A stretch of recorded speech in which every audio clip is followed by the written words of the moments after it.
A reading from the book of the prophet Ezekiel. Lectura de la profecía de Ezequiel. En aquellos días el ángel me hizo volver a la entrada del templo. Del zaguán del templo manaba agua hacia levante. El templo miraba a levante. El agua iba bajando por el lado del derecho del templo, al mediodía del altar. Me sacó por la puerta septentrional y me llevó a la puerta exterior que mira a levante. El agua iba corriendo por el lado derecho. Me dijo: estas aguas fluyen hacia la comarca levantina, bajarán hasta la estepa, desembocarán en el mar de las aguas salobres y los sanearán. Todos los seres vivos que bullen allí donde desemboque la corriente tendrán vida, y habrá peces en abundancia. Al desembocar allí estas aguas quedarán saneado el mar, y habrá vida donde quiera que llegue la corriente. A la vera del río, en sus dos riberas, crecerán toda clase de frutales. No se marchitarán sus hojas, ni sus frutos se acabarán. Darán cosecha a cada luna, porque los riegan aguas que emanan del santuario. Su fruto será comestible y sus hojas medicinales.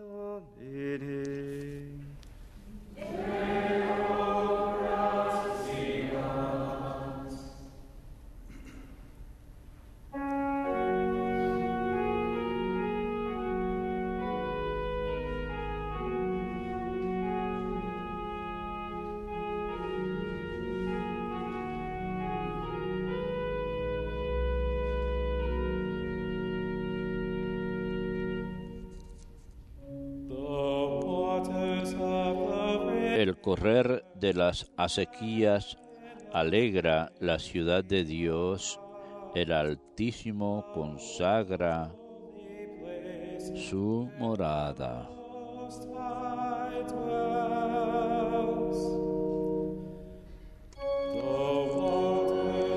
El correr de las acequias alegra la ciudad de Dios.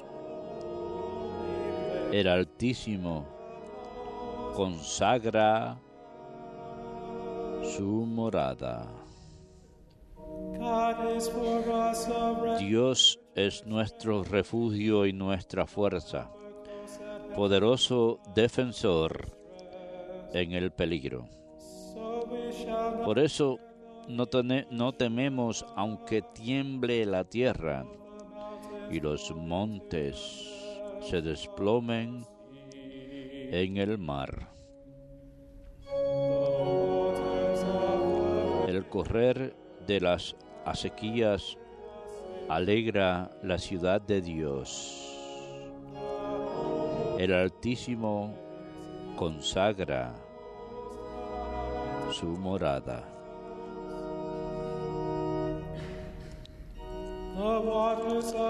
El correr de las acequias alegra la ciudad de Dios. El Altísimo consagra su morada. Teniendo a Dios en medio, no vacila. Dios la socorre al despuntar la aurora.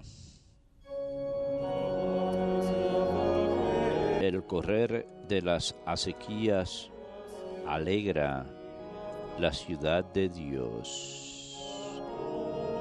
El Altísimo consagra su morada.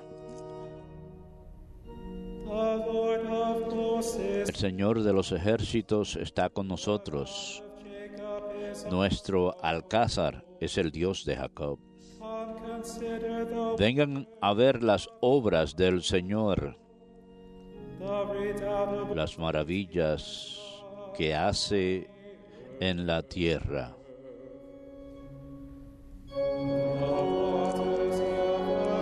El correr de las acequias alegra la ciudad de Dios. El Altísimo consagra su morada.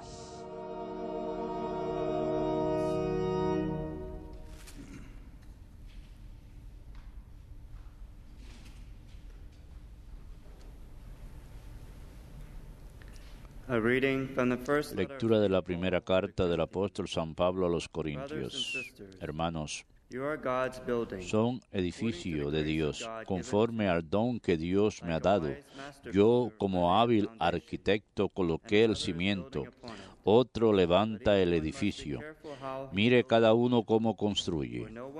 Nadie puede poner otro cimiento fuera del ya puesto, que es Jesucristo. ¿No saben que son templo de Dios y que el Espíritu de Dios habita en ustedes? Si alguno destruye el templo de Dios, Dios lo destruirá a él. Porque el templo de Dios es santo. Ese templo son ustedes.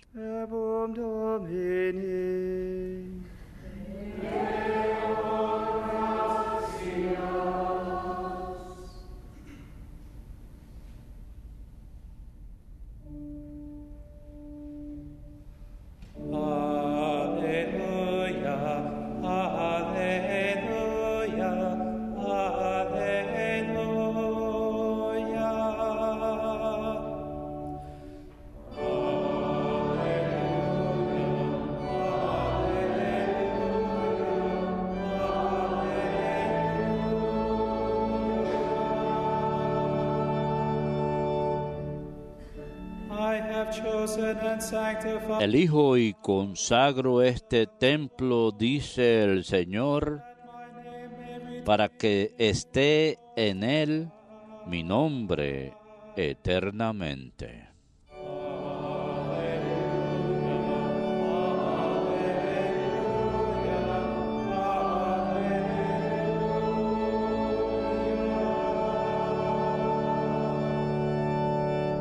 Dominus vobiscum. Lectio Sancti Evangelii secundum Ioannem. Gloria tibi, Domine. Since the Passover, the Jews Se acercaba la Pascua de los judíos y Jesús subió a Jerusalén y encontró en el templo a los vendedores de bueyes, ovejas y palomas y a los cambistas sentados. Y haciendo un azote de cordeles, los echó a todos del templo, ovejas y bueyes, y a los cambistas les esparció las monedas y les volcó las mesas. Y a los que vendían palomas les dijo, quiten esto de aquí, no conviertan en un mercado la casa de mi Padre. Sus discípulos se acordaron de lo que está escrito, el celo de tu casa me devora. Entonces intervinieron los judíos y le preguntaron, ¿qué signos nos muestras para obrar así? Jesús contestó, destruyan este templo y en 3 días lo levantaré. Los judíos replicaron, 46 años ha costado construir este templo y tú lo vas a levantar en 3 días. Pero él hablaba del templo de su cuerpo.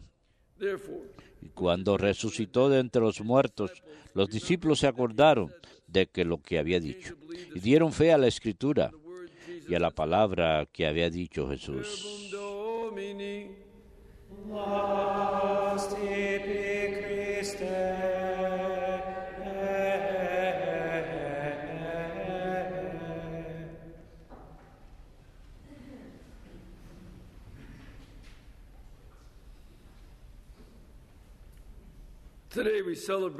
Hoy celebramos la dedicación de San Juan de Letrán, la Basílica en Roma. Esta es una gran celebración para la Iglesia porque es una gran victoria. La Iglesia había estado pasando por la peor persecución que Roma tuvo bajo Diocleciano. Diocleciano destruía iglesias por todas partes y mataba a los cristianos en grandes cantidades. Era instigado él por uno de sus propios generales, cuya madre practicaba la brujería. Y como bruja, ella quería ver que la cristiandad fuera eliminada. Por lo tanto, esta fue una de las cosas que estaban sucediendo. Diocleciano, a él no le importaba de una forma u otra, pero sin embargo se dejaba llevar. Cuando murió, el hombre que ganó la victoria para ser el emperador sobre el este y el oeste fue Constantino. Su madre era cristiana, Santa Elena. Este fue un cambio radical, tanto así que el emperador lo que hizo fue hacer que el imperio reconstruyera las iglesias y dio uno de los palacios, una basílica. Generalmente basílica quiere decir donde estaba el rey, porque la palabra en griego para rey es basileos, así que el rey estaría en la basílica y habría una alcoba en la parte de atrás para su trono, y dio a la iglesia de Letrán en la casa del Papa y se convirtió en la Catedral de Roma. La diferencia es que el rey ya no es a Constantino, ni Diocleciano, ni otro emperador romano, que se puso allí a Cristo en esa alcoba. Cristo es el nuevo rey y es por eso que celebramos esta gran fiesta.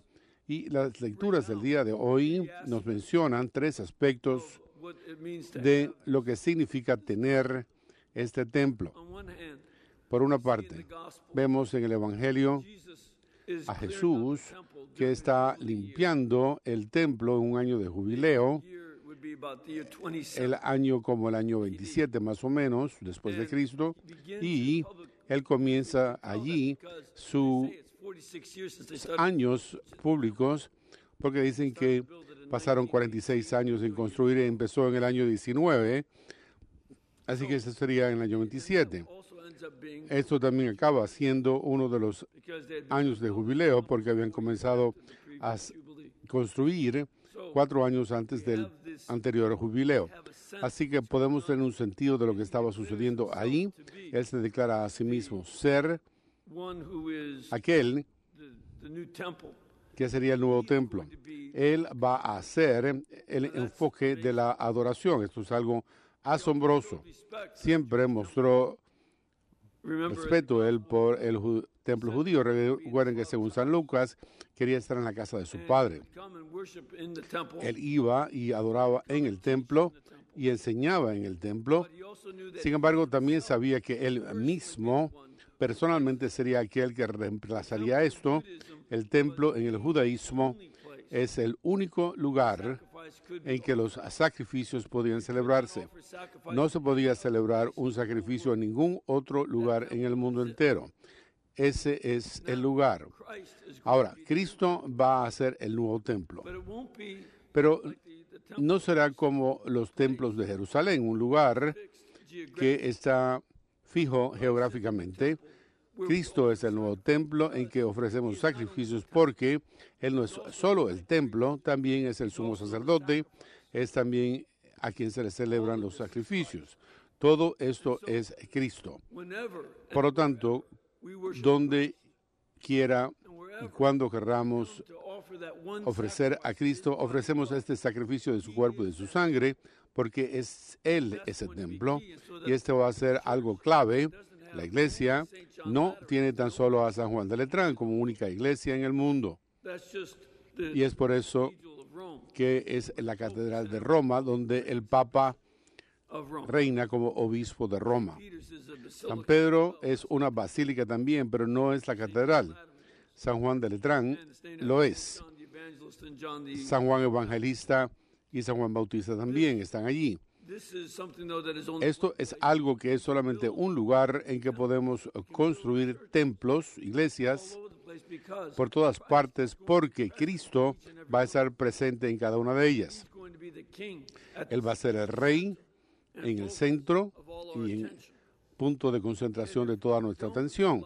Si nosotros no permitimos que Cristo sea un templo en el enfoque, Cristo que murió por nosotros para ofrecer este sacrificio y que se alzó de nuevo de entre los muertos para que fuera un sacrificio eterno. Si nosotros no lo tenemos a Él como centro, entonces algo que no vale la pena.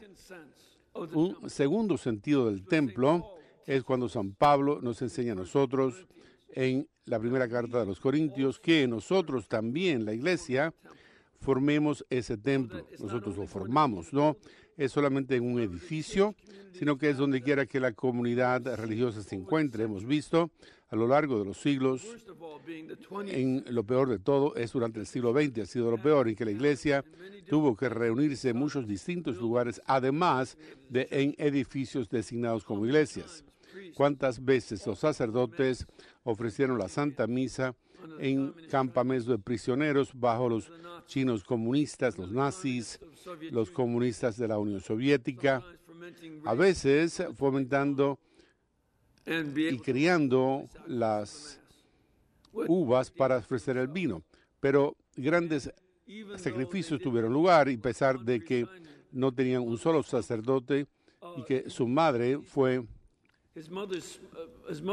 refugiada, fue rehuida, fue puesta, enviaba ella en la China, y cada uno tenía una hostia en que se contrabandeaba vino como medicina y estas hostias, y esto sucedió en la China.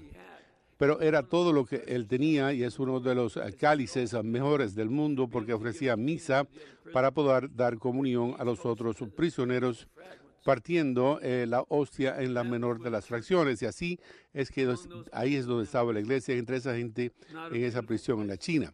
No es un lugar hermoso de grandes vestiduras, donde el sacerdote se había memorizado las palabras y celebraba la misa para compartir la Eucaristía con aquellos que estaban con él. Esto es donde se encuentra la iglesia entre nosotros también. Tenemos que recordar que ese es el papel que desempeñamos, que nosotros también vamos a ser la iglesia, y la forma en que actuemos quizás no sea la misma, con el mismo decoro en una capilla como esta, sino que nuestros actos tienen que ser lo que sea nuestro adorno. Y como actuemos para con Dios, nuestra adoración y nuestra oración, va a ser el adorno que llevemos. Y eso va a ser algo que nos recuerde en este día de fiesta. La primera lectura que tuvimos menciona el tercer aspecto de la iglesia, que es como templo físico. Y eso no es algo de poca importancia. Es importante tener un hermoso lugar. Por eso celebramos esa entrega de un palacio romano para convertirse en la Catedral de Roma. Es algo importante como día de fiesta, y nuestras iglesias son importantes. No es que tan solo a causa de que Jesús es el templo, sino que es a causa de que nosotros somos la iglesia. Nosotros como comunidad formamos esa iglesia. No quiere decir que los lugares físicos no son importantes. No, solo son donde adoramos. Es la celebración de la Santa Misa en diferentes iglesias. Se aumenta por la hermosura del lugar, la dignidad con la cual haya sido construida. Esto nos recuerda de tantas cosas de nuestra fe en las artes. Todas estas cosas son muy importantes en la visión de Ezequiel, quien bien tenía un año de jubileo cuando se menciona en el 572 antes de Cristo. En esa visión de jubileo, él vio algo milagroso. Ven, en Jerusalén hay un manantial y que se encuentra en la base del templo. Uno va a la montaña del templo un poquito al sur de él, y ahí encuentra uno un manantial que sale del monte Sión. Ahí todavía ese manantial todavía da agua, y se usa el agua todavía hasta el día de hoy. Por eso ha estado Jerusalén durante 5,000 años. Ese manantial es la fuente de la ciudad. Pero él la ve en una visión distinta. Él no es algo que se encuentra por naturaleza, sino por un milagro, que va a ser un manantial que viene de la parte superior del templo de la montaña, y que ese templo reconstruido será el lugar donde se dé agua que da vida, que esa agua fluirá ampliamente, tanto así que habrá un río tan poderoso que podrá caer en el desierto. Y el desierto, créanme, no hay nada. Es algo vacío. Casi que no hay hierba para las cabras y las ovejas. Casi que no hay nada en ese desierto hasta el día de hoy. Y por eso, para tener árboles que den frutos y que las hojas sean medicinales, esto es asombroso. Pero aún más es que fluye hacia el Mar Muerto, porque el valle que fluye del este de Jerusalén fluye directamente al Mar Muerto, llega a Qumran, donde están los rollos del Mar Muerto, y ahí cae al Mar Muerto. Esta agua es tan poderosa que es capaz de hacer que el agua salada del Mar Muerto se convierta en agua fresca, en agua dulce. Para vivir en lugares como el país nuestro, en que hay muchos ríos, y no importa la cantidad de agua fresca que haya en el Mississippi, que vaya al Golfo de México, el Golfo de México se mantiene salado. No hay río suficientemente grande que vaya al océano que haga que el océano se vuelva en agua dulce. Eso no sucede. El océano no es tan salado como el Mar Muerto. El Mar Muerto es 9 veces más salado que el océano. El océano es 3% de sal y el Mar Muerto 23%. La iglesia convirtió a ese Mar Muerto en un lugar en que fluía el agua dulce, donde había gran cantidad de agua dulce. Esto es algo que es un gran símbolo para nuestro propio jubileo, que celebramos el jubileo en el año 2000, a comienzo de este nuevo milenio. Yo estaba reflexionando sobre cómo una de las cosas que debe fluir de la iglesia es el agua viva de la gracia de Dios, para que fluya en nuestra cultura, porque nuestra cultura con tan frecuencia es como un desierto. Hay tantas áreas de nuestra cultura en que no hay vida. De hecho, se convierte en una cultura de la muerte. Y es como el Mar Muerto. Como iglesia que cae de Cristo, por mediación nuestro y por los edificios que construimos, la gracia que Dios ha de fluir a esta sociedad de manera que pueda tener vida en ella. Esto forma parte de nuestra propia tarea para permitir que el Señor nos use a nosotros para que esa agua fresca que trae vida y que transforma lo muerto y lo hace dar vida. Esto forma parte de lo que tenemos que aprender de esta visión y que el Señor quiere hacerlo. Esto sucedió. Cuando uno piensa acerca de San Juan de Letrán, que es una iglesia de la cual fluye la vida que cambió al Imperio Romano, de un imperio moribundo, sino en que millares de personas fueron martirizadas por la fe y que pudiera lucir a la gente del tiempo de Diocleciano como si la cultura de la muerte, donde se había celebrado tanto a la muerte como cultura romana, de la arena, del Coliseo, hasta la crucifixión, hasta los lugares en que se hacían las crucifixiones y las decapitaciones. Esta cultura de la muerte pudiera ser transformada y que esa transformación era simbolizada, pero también efectuada al ayudar a cambiar esta basílica de un lugar en que el imperio estaba para aquel en que está Dios, y que Dios es el Dios que está allí, es el Rey. El imperio romano cambió y se convirtió en un imperio cristiano. La esclavitud a la larga fue eliminada, los juegos, la pornografía y el teatro, todo esto fue eliminado poco a poco. Y esto fue una transformación completa. Cuando los bárbaros llegaron, por ejemplo, eventualmente los bárbaros mismos fueron convertidos. Había un río que fluía desde ese templo a una cultura de la muerte. Y eso puede suceder con el Imperio Romano. Entonces nunca nosotros debemos perder esperanza que pueda surgir en nuestra sociedad para ser transformada.